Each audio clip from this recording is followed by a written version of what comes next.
Hello guys, in this video I am going to show you how to generate a picture via the AI art feature on the Pixelcut application.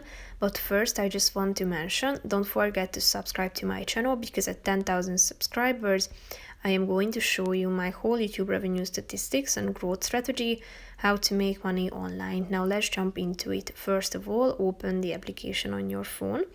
After that, tap on the Create button down below on the left side corner of the screen.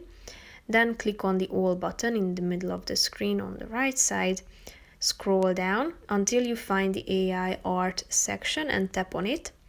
Then you should give the AI a prompt or some keywords that you would like to include in the AI art. Here you can see some recommendations such as a dreamy futuristic room.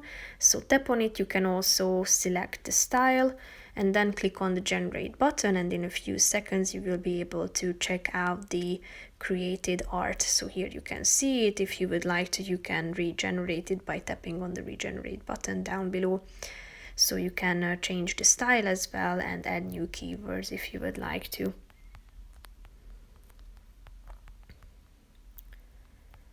So basically that's it for this video, guys. See you in the next one. Bye bye.